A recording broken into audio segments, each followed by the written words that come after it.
Hi అండి. ఈరోజు పచ్చజొన్నలతో ఇడ్లీ ఎలా చేయాలో చూద్దామండి. ఈ జొన్నలు తెల్ల జొన్నలు కూడా కొంతమంది వాడతారు, కానీ నేనైతే పచ్చజొన్నలే వాడతాను. హెల్త్కి చాలా మంచిదని చెప్తారు. జొన్నలు ప్లస్ మినుములు రెండూ కూడా సేమ్ క్వాంటిటీలో తీసుకోండి. ఏ గ్లాస్తో అయితే మనం జొన్నలు పోసామో అదే క్వాంటిటీలో మినుములు కూడా తీసుకోండి. ఒక 5 అవర్స్ ముందుగా వీటిని రెండింటిని నానబెట్టుకోవాలండి. నానబెట్టిన తర్వాత 5 అవర్స్ తర్వాత ఆ జొన్నల్ని బాగా గట్టిగా రబ్ చేస్తూ కడగాలండి. అలా కడిగితేనే దానిపైన ఉన్న పొట్టు అంతా కూడా రాలిపోతుంది. ఆ పొట్టు సరిగ్గా అరగదు అని చెప్తారు. అందుకని పొట్టు పోయే వరకు కూడా గట్టిగా రబ్ చేస్తూ కూడా వాటిని కడగాలండి. అలా కడిగిన తర్వాత మినుముల్ని మిక్సీలో మనం జారుగా వేయాలండి. అది దోసల పిండిలాగా వేయాలి. అలా వేసిన తర్వాత జొన్నల్ని తీసుకొని, జొన్నల్లో అస్సలు నీరు పోయకూడదండి. నీరు పోయకుండా రవ్వలాగా చేయాలండి. ఆ రవ్వలాగా చేసుకున్న దాన్ని గడ్డలు లేకుండా తీసివేయాలి.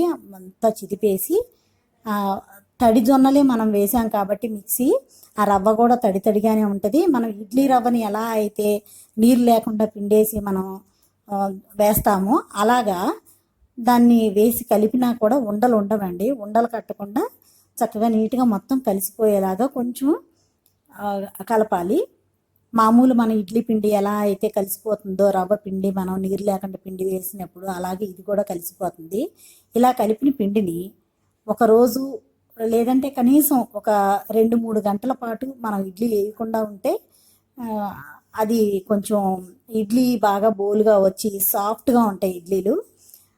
అంటే నేనైతే మాత్రం ఆ రోజు కూడా వేస్తూ ఉంటాను. కొంచెం గట్టిగా అనిపిస్తాయి కానీ టేస్ట్ బాగుంటుంది.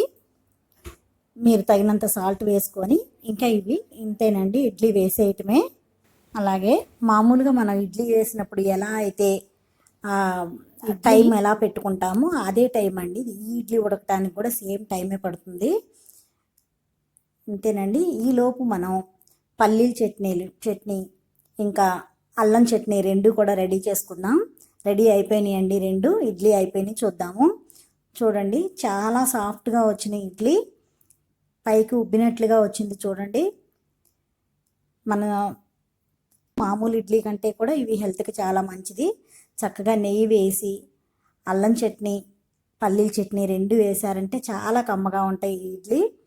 అంతేనండి. ఈ వీడియో మీకు నచ్చినట్లయితే లైక్ చేయండి, షేర్ చేయండి. మరిన్ని వీడియోస్ కావాలంటే సబ్స్క్రైబ్ చేయండి. Thank you.